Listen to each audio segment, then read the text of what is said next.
Hi everyone.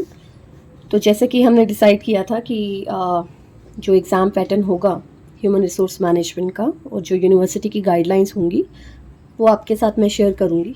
तो आज की लेक्चर में हम यही कुछ डिस्कस करने वाले हैं कि क्या गाइडलाइंस है और क्या क्या इंपॉर्टेंट क्वेश्चंस की बात हम बाद में करेंगे। पहले एग्ज़ाम पैटर्न में थोड़ा सा चेंज हुआ है इस बार, तो वो देख लेते हैं। ठीक है, तो ये गाइडलाइंस है यूनिट वाइज गाइडलाइंस। यूनिट 1 जैसा कि हमें पता ही है कि introduction to HRM, unit 2 procurement of human resources, unit 3 upgrading employees, training and development, इसमें एक केस स्टडी है ट्रेनिंग एंड डेवलपमेंट के ऊपर।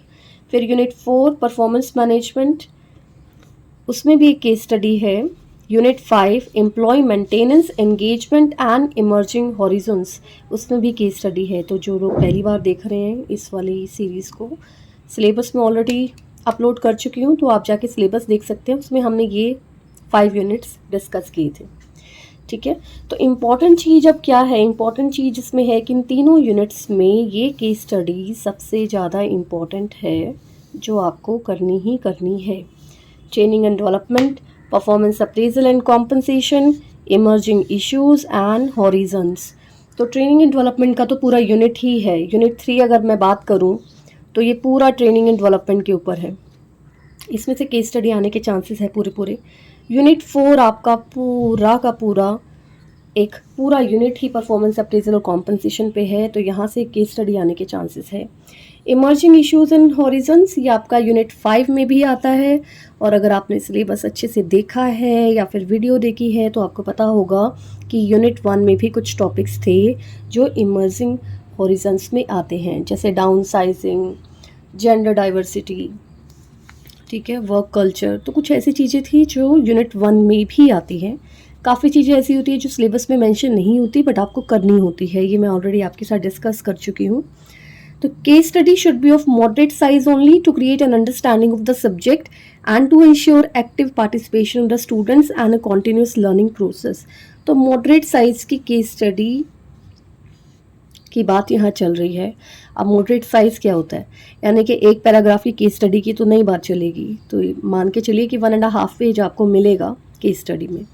मिलेगा भी या नहीं मिलेगा वो आगे देख लेते हैं एक बार। ऑल टॉपिक्स एंड सब topic should be covered from the book mention in references, जो भी आप बुक रेफर करेंगे उसमें। ठीक है, एग्ज़ाम पैटर्न की अगर हम बात करें, सबसे इम्पोर्टेंट चीज़ यहाँ पे जो हमने लास्ट टाइम देखा था कि सेमेस्टर में बहुत क्योज हो गया था लास्ट टाइम तक, अब की बार ये क्लियर कट है कि टोटल मार्क्स 160 है। एंड टर्म एग्ज़ाम जो आपका 3 आवर्स का होगा वो 90 मार्क्स का होगा। आपकी जो असेसमेंट होगी, इंटरनल असेसमेंट, वो 70 मार्क्स की होगी। 40 + 30 70 marks.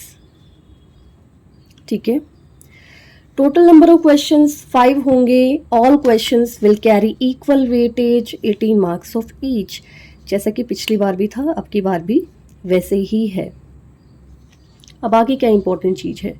First 4 question serially marked from 1 to 4 will be of 18 marks each with internal choice format requiring comprehensive coverage of the entire syllabus। अब जब ये चीज़ आ जाती है ना, इसका मतलब है कि आप सिलेबस में कुछ नहीं छोड़ सकते, आपके पास चांस ही नहीं है।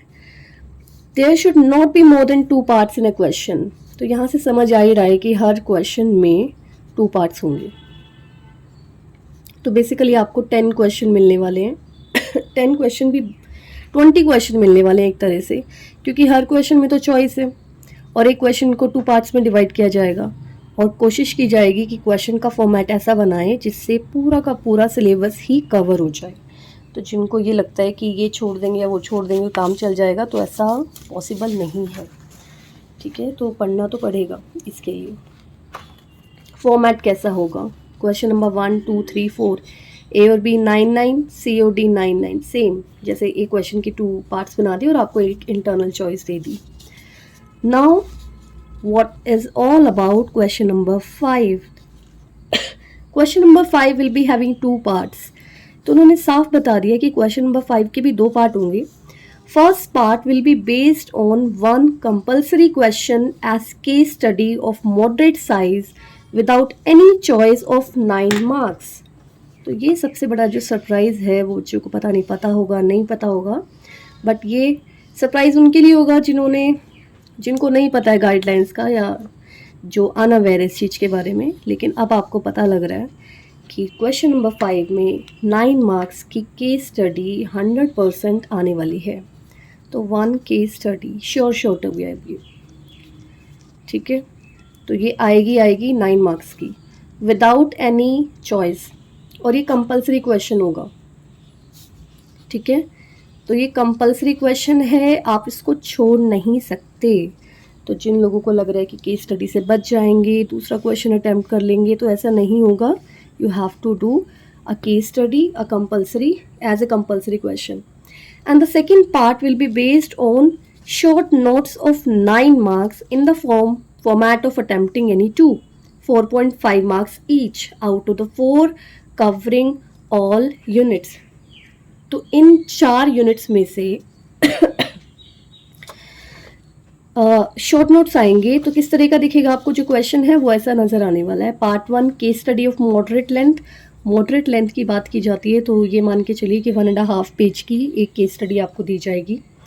Right short notes on any of the following, 2.5 into 2 into 4.5 is equal to 9 marks. तो आपको 2 शॉर्ट नोट्स लिखने होंगे, और वो शॉर्ट नोट्स आपके कहीं से भी आ सकते हैं, ठीक है।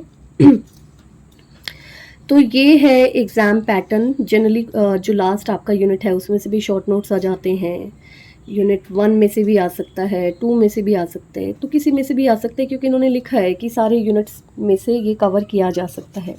तो ये चीज़ आपको करनी है, क्योंकि इन्होंने जो फॉर्मेट है वो काफ़ी चेंज कर दिया है, तो इस तरह से आपको करना पड़ेगा ये सारा, ठीक है।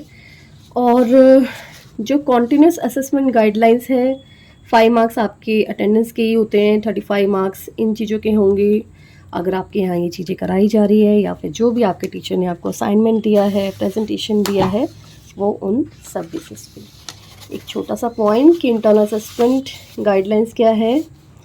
कॉन्टीन्यूस असेसमेंट की 30 मार्क्स की है आपकी, जिसमें 6 मार्क्स आपके अटेंडेंस के होते हैं, 12 मार्क्स आपके क्लास टेस्ट के होते हैं, 12 मार्क्स आपके असाइनमेंट के होते हैं, जो नॉर्मली अभी तक चला ही आ रहा था, और 35 मार्क्स इन चीज़ों के होंगे, चाहे वो ग्रुप डिस्कशन हो, प्रॉब्लम सॉल्विंग एक्सरसाइज हो, बुक रिव्यू हो, एनीथिंग। तो ये ऑब्वियसली ये डिपेंड करता है टीचर के ऊपर कि वो आपका जो असेसमेंट है वो कैसे करे, ठीक है। तो that's it from my side today. अभी आपको ये समझ आ गया है कि case study is very very important, और केस स्टडी कहाँ से आ सकती है ये भी बताया गया है। Let me share this once again. तो training and development, performance appraisal and compensation, emerging issues and horizons. तो केस स्टडी थोड़ा सा ध्यान से कीजिएगा, और एक क्लास केस स्टडी पर ली जा सकती है। तो देखते हैं how the things going on. If anything you want to ask, you can put it on the comment box, ठीक है। तो एक दिन हम केस स्टडी भी कर सकते हैं, if you are interested, do let me know. All right, thank you so much, thanks for watching.